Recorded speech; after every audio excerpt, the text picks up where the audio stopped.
Hello everyone, I am Tessellating Hexagons, and it has been a hot minute since I last sat in front of this flag. Yeah, if you were with me for last year's season of Eurovision reviews, I didn't take very kindly to Citizeni, so Latvia, it's my first time reviewing a Latvian song face to face, as it were, in 2 years, so welcome back to the channel, I guess. Latvian flag, it's been a while, but yes, Latvia were one of the countries to choose their song on the Super Saturday where 7 countries chose all at once, and I don't find it objectionable this year. So yes, it is a group that comprises Andrejs Reinis Zitmanis, Karlis Matis Zitmanis, Martins Matis Zeimitis, and Karlis Vartins, and together they are Sudden Lights, which is so much easier to pronounce. I am so sorry if I butchered your names. And the song is called Aijā, which is sort of it doesn't have a direct translation. It's approximately equatable to like hush, be still, quiet down, baby child, be all snoozy like. Because a lot of languages have a word for that, and English probably does as well, and I probably explained it poorly. Now, as you might infer, there is some Latvian in the song, but it is mostly in English. But there is some Latvian at the end, but it's mostly in English. Music by the band themselves, and lyrics seemingly exclusively by Andrejs Reinis Zitmanis. So, yeah, separate credit, be separate. I don't know. So, Latvia, you haven't offended me. Great start. Let's go deeper.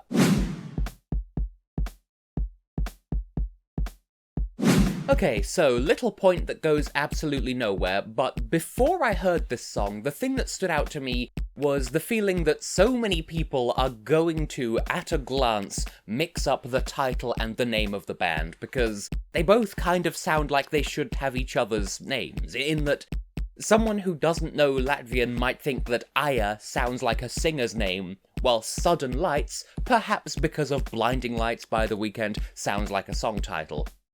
I can name a couple of European broadcasters who put in so little effort that they will make that mistake, I guarantee it. But that idle thought aside, actually having heard the song, I'm gonna sit on this point quite a bit throughout this review, but I can't help it. The weird time signature really stands out to me. I mean, what is it, like 5/9 or something? It's very non-standard.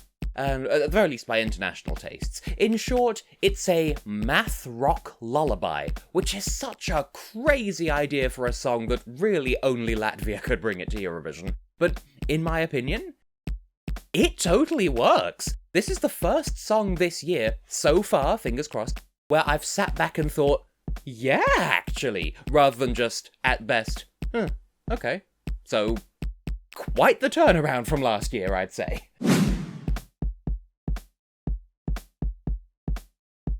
But I think it would be best for everyone if I just let go of the salad days. So, what might you like about this year's Latvian song? Well, the most obvious thing here is that there is a lot about the song that runs counter to the norm. On the surface, there's the aforementioned unusual time signature, of course, and that is the part that sticks out the most, or so I would imagine. But under the surface, there's also this fascinating juxtaposition of the use of guitars and rock instrumentation and quick and aggressive percussion against the notion of the song being a kind of lullaby. In short, there's a lot that's artistically at odds with what we're used to hearing and seeing, and you might find that to be an interesting aspect in and of itself. More generally, I find that the song absolutely nails the general atmosphere of emotional tenderness and intimacy.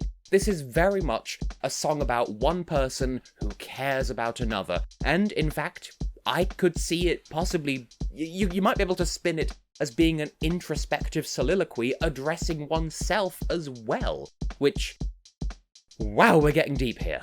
No matter how you slice it though, it's a song that requires a gentle touch and a careful approach to general arrangement, so it doesn't come across as too noisy or messy, nor as too understated to be interesting.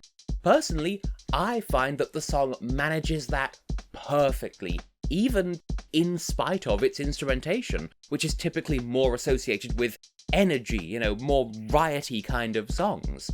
Overall, I find the song to be profoundly sincere. It was always going to be a bit more authentic sounding anyway, by virtue of the band choosing this relatively off-piste approach to songwriting as it is, but it's good to hear that they aren't just resting on those laurels. The story that the song tells is a very down-to-earth one. It's mundane in a good way. It's simple and thus believable.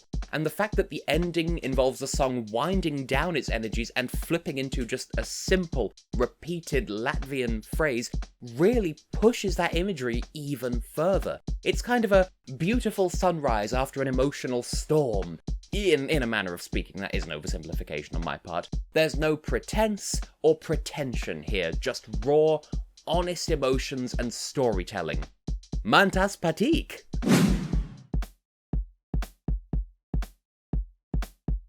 Still, having said all of that, I'm not going to let my appreciation of this song cloud my judgment.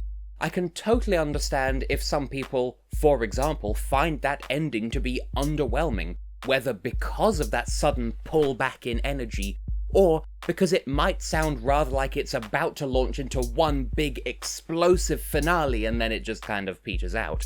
Of course, that wouldn't be in service to the song's goal or imagery, but nevertheless, on my first listen, I certainly found myself wanting more at that point, but I guess that's a good sign, but I can understand if you might feel underwhelmed because you're expecting more song and didn't get any.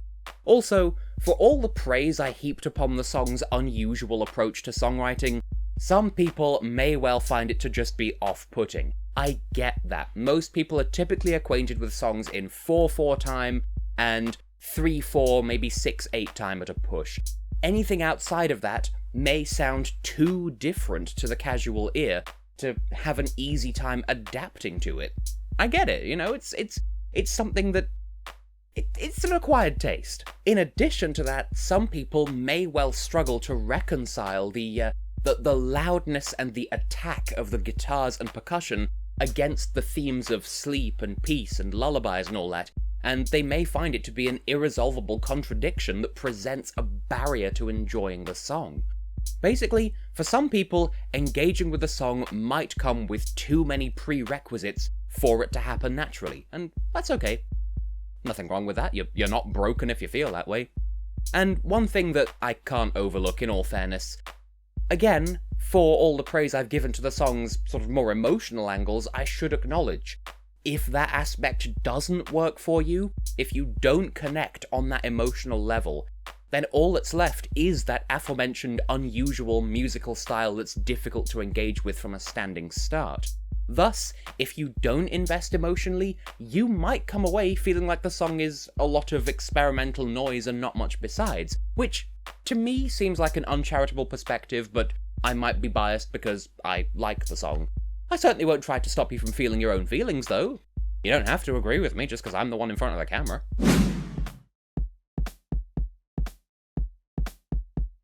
Anyway, the part that I feel like people have probably already second-guessed, and quite rightly so, the numbers. This may throw some cats amongst pigeons, especially compared to what I've seen other people saying for this year so far, but to me, this feels like the first personal 10 out of 10 for the season. Is the song perfect? Probably not, but it hits different for me in ways that I can't quite explain. It tugs at emotional heartstrings in me that I thought were long dead because I am such a grumpy old man.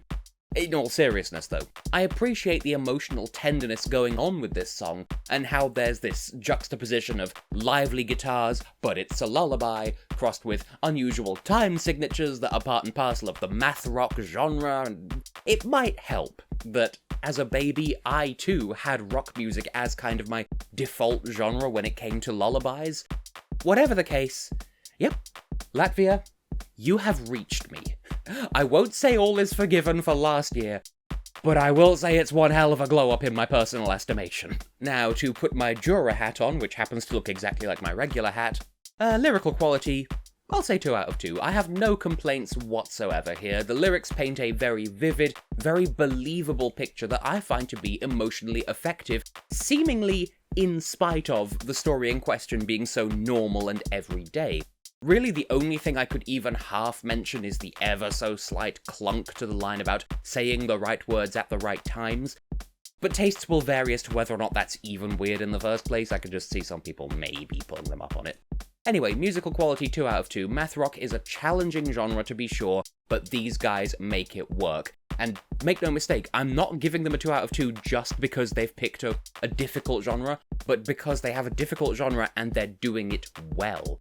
So there's that, and the aforementioned sort of pairing of high-energy instruments and low-energy theming.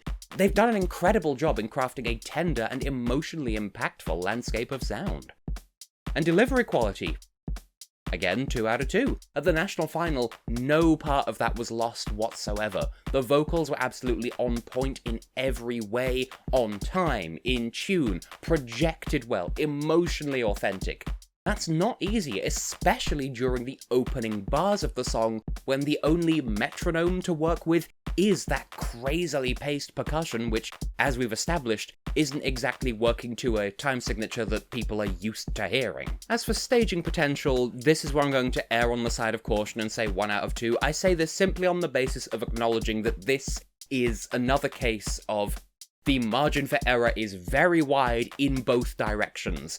What we need is tender intimacy, and while they did manage that on the Supernova stage, that will be harder to do in Liverpool on a larger stage, because they could go too energetic and ruin the intimacy, they could go not energetic enough and undersell the song. Lithuania proved last year that this can be achieved, but that was with one person and not a whole band, so be careful, fellas. And as for appeal, again, I'll say 1 out of 2. I will throw up both hands and admit this song is absolutely not going to be to everyone's tastes. While I personally find it to be powerful and effective, I recognise that to some people there are just too many contradictions and oddities that can't be reconciled, and that may present difficulties in readily enjoying the song. That's okay. That still makes for a technical 8 out of 10 altogether and a combined score of 18 out of 20. I wouldn't have guessed a score like this was coming after last year's debacle.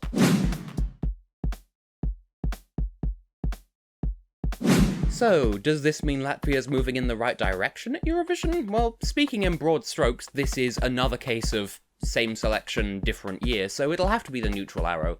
Personally, I'd want to bump that up by a notch or two just on the basis of celebrating that Supernova has resulted in a serious, impactful song winning 1 year immediately after a jocular travesty winning, but that's literally just a matter of personal opinion. Realistically, it's good that the format has continued to attract interest at all, and varied genres within that interest.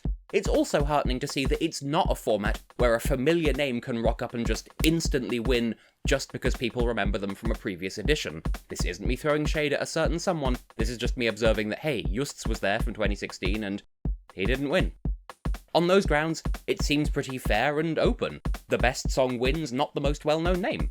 I respect that. But will this qualify? On a personal note, I certainly hope so. It's in the first half of semi-final 1, so I would say it stands a good shot at, if you'll forgive my saying so, upstaging the likes of Ireland, and standing out in contrast against the entirely different vibes that Norway is bringing.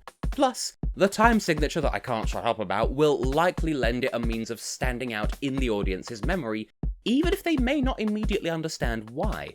However, I could totally appreciate not everyone is going to love this song as much as I do, and on that basis, I can definitely see it flying under the radar for the voting public.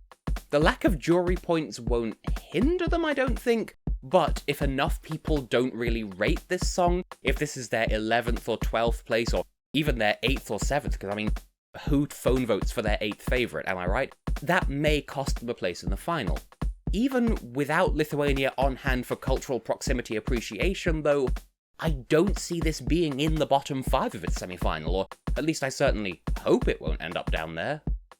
But that's just me, and maybe I'm overlooking something huge, so what do you lovely people think? As ever, make sure you've heard the song for yourself, form your own opinions from your own brain and your own heart and soul and all that good stuff, and if you want to share your thoughts, feel free to do so. The comment section is wide open. In the meantime, to Southern Lights, I wish you the very best of luck, and if you reach the final, I am highly likely to vote for you, but we'll see what happens. I can't wait to see what you bring to the stage in May.